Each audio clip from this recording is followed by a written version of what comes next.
অশান্ত মণিপুর, এই অশান্তির ছবি প্রথমে আমরা একটু দেখে নিই।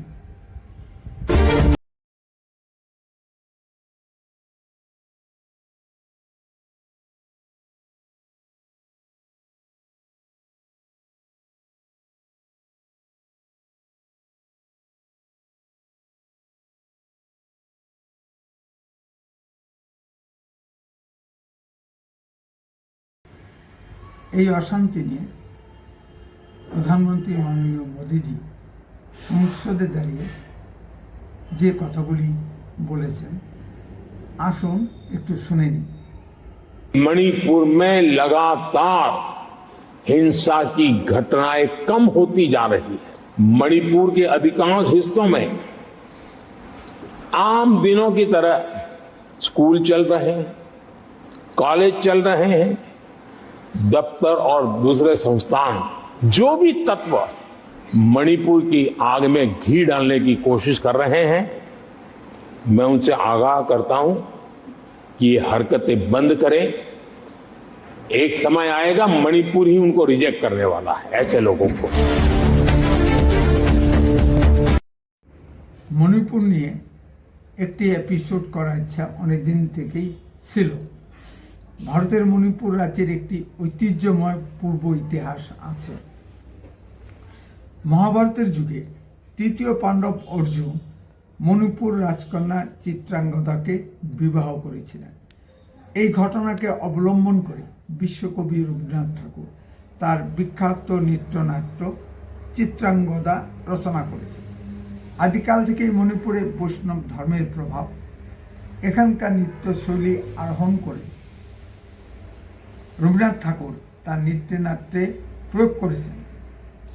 ভারত স্বাধীন হলে স্বাভাবিকভাবেই মণিপুর ভারতের সঙ্গে যুক্ত হয়। মণিপুরে বসবাসরত দুটি প্রধানতম জনগোষ্ঠী, এক হিন্দু মৈতী সম্প্রদায়, দুই খ্রিস্টান কুকি সম্প্রদায়। জনসংখ্যা হিসাবে মেইতি সম্প্রদায় সংখ্যাগরিষ্ঠ। তারা সমতলে বাস করে, পাহাড়ি অঞ্চলে বাস করে সাধারণত কুকি সম্প্রদায়। মণিপুরের সমতল ভূমি থেকে পার্বত্য অঞ্চলের আয়তন বেশি। অল্প লোক কিন্তু বেশি ভূমির মালিক খ্রিস্টান কুকিরা। খ্রিস্টান মিশনারিদের প্রভাবে কুকিরা অর্থবান ও বেশি শিক্ষিত। আবার কুকিরা উপজাতির তকমা পাওয়ায় সরকারি সব চাকরি তাদের দখলে। আর হিন্দু মেইতি সম্প্রদায় গরিব ও চাকরি বাকরিহীন। কিন্তু সরকারে মেইতিদের সংখ্যাগরিষ্ঠতা। মেইতিরা সরকার চালায়, কিন্তু চাকরি পায় কুকিরা। এটাই হিন্দু মেইতি সম্প্রদায়ের প্রধানতম ক্ষোভ। স্বাধীনতার পরবর্তী কালখণ্ডে এই ক্ষোভ পুঞ্জীভূত হতে থাকে। হিন্দু মেইতি সম্প্রদায় তাদের চাকরি না পাওয়ার কারণ হিসেবে তাদের উপজাতি তকমা বা শিডিউল ট্রাইব তকমা না থাকাকে দায়ী করে। এবার হিন্দু মেইতি সম্প্রদায় উপজাতি তকমা পাওয়ার জন্য দাবি জানায়। স্বাভাবিকভাবেই রাজ্য বিধানসভায় মেইতিদের উপজাতি তকমা পাওয়ার বিল পাশ হয়ে যায়। এই বিলের বিরোধিতা করে কুকি সম্প্রদায় প্রথমে হাইকোর্ট ও পরে সুপ্রিম কোর্টে যায়, কিন্তু কোর্টের রায় মেইতিদের পক্ষে যায়। এবার কুকি সম্প্রদায় কোর্টের রায়কে চ্যালেঞ্জ করে হিংসাত্মক আন্দোলনে নামে। কুকি সম্প্রদায় প্রথমে মেইতিদের উপর আক্রমণ হানে। মেইতিদের ঘরবাড়ি জ্বালানো থেকে শুরু করে লোকজনকে খুন করতে শুরু করে। প্রত্যুত্তরে মেইতি সম্প্রদায়ও কুকিদের উপর আক্রমণ করে। এই হানাহানিতে একটি ন্যক্কারজনক ঘটনা ঘটে। কিছু দুষ্কৃতিকারী মহিলাদেরকে নগ্ন করে মিছিল করায়। বিষয়টি মুহূর্তের মধ্যে ভাইরাল হয়ে যায়। এই বিষয়টি নিয়ে ভারতের বিভিন্ন বিরোধী দল সোচ্চার হয় এবং ভারতের পার্লামেন্টেও বিতর্ক হয়।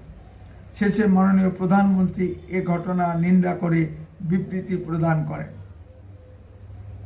এবার ভারত বিরোধী বিশ্ব শক্তিগুলি ও খ্রিস্টান লবি আসরে নামে।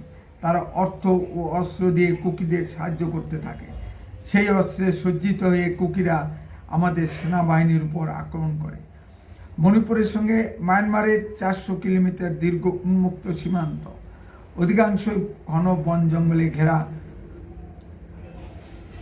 এই উন্মুক্ত সীমান্ত দিয়ে চীন কুকিদের জন্য অস্ত্র পাঠাতে শুরু করে। কিছুদিন বন্ধ থাকার পর গত 7ই নভেম্বর থেকে পুনরায় কুকিরা হিংসাত্মক আন্দোলনে ঝাঁপিয়ে পড়ে। আন্দোলনকারীরা রাজ্যের বিজেপি ও কংগ্রেস নেতাদের ঘরবাড়ি জ্বালিয়ে দেয়। ভারত বিরোধী বিশ্বের শক্তিগুলি মণিপুরের মতো একটি আপাত শান্ত রাজ্যকে দ্বিতীয় কাশ্মীর বানাতে চান। জঙ্গিদের কাছ থেকে এমন সব অস্ত্র পাওয়া গেছে যা সাধারণত আমাদের সেনাবাহিনীও সবসময় ব্যবহার করে না। বিদেশি শক্তির প্রভাবে কি হতে পারে তা আমরা আমাদের প্রতিবেশী বাংলাদেশের ক্ষেত্রে দেখেছি। সেখানে নির্বাচিত হাসিনা সরকারকে উচ্ছেদ করা হলো।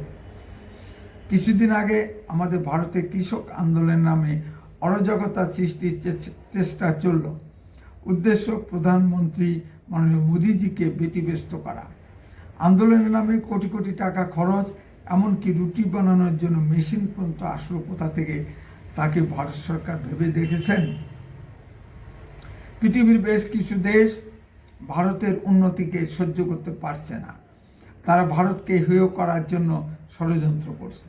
এবার স্বরাষ্ট্রমন্ত্রী অমিত শাহজি মণিপুর নিয়ে অল আউট গেমে নামছেন। মণিপুরকে ঠান্ডা করতে অতিরিক্ত আরও 50,000 সিআরপিএফ পাঠানো হয়েছে। এই নিয়ে মোট মণিপুরে আধা সামরিক বাহিনীর সংখ্যা 1 লক্ষাধিক ছাড়িয়ে গেছে। এবার গন্ডগোল, এ পর্যন্ত সরকারি মতে 20 জন মারা গেছে। গন্ডগোলে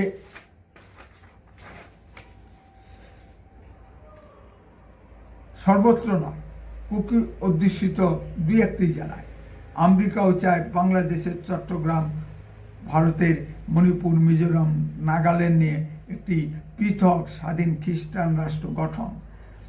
আমেরিকার কোনো মদত আছে কিনা, বা বর্তমান বাংলাদেশে ইউনূস সরকারের মদত আছে কিনা তা খতিয়ে দেখার ভীষণ প্রয়োজন। বিভিন্ন এনজিও এবং খ্রিস্টান মিশনারিদের মাধ্যমে প্রচুর বিদেশি টাকা মণিপুরে ঢুকছে। মণিপুরের মুখ্যমন্ত্রী এন বীরেন্দ্র সিং মণিপুরের গণ্ডগোলের জন্য সরাসরি বিদেশি শক্তিকে দায়ী করেছে। মণিপুরে একটি লোকাল পার্টি এনপিপি বর্তমান ক্ষমতাসীন বিজেপি সরকারের উপর থেকে সমর্থন প্রত্যাহার করে নিয়েছেন। সব মিলিয়ে মণিপুরে অরাজক পরিস্থিতি এবং কেন্দ্রীয় সরকারকে কঠোর হস্তে দমন করতে হবে। কথায় কথায় আমেরিকা মানবাধিকারের প্রশ্ন তুলে, যদিও নিজের দেশের মানবাধিকার নিয়ে প্রশ্ন করার অধিকার কারো নেই। পৃথিবীর প্রায় প্রতিটি দেশের মানবাধিকার দেখার একমাত্র ঠিকাদার আমেরিকা। উত্তরে কণ্ঠ সর্বদাই বাস্তব ও সত্য কথা বলে। আরও এই ধরনের ভিডিও পেতে দয়া করে এখনই চ্যানেলটিকে সাবস্ক্রাইব করুন। আপনার মূল্যবান মতামত কমেন্টে লিখুন। বেশি বেশি করে লাইক শেয়ার করে সবাইকে দেখার সুযোগ করে দিন। বন্দে মাতরম। ভারত মাতা কি জয়।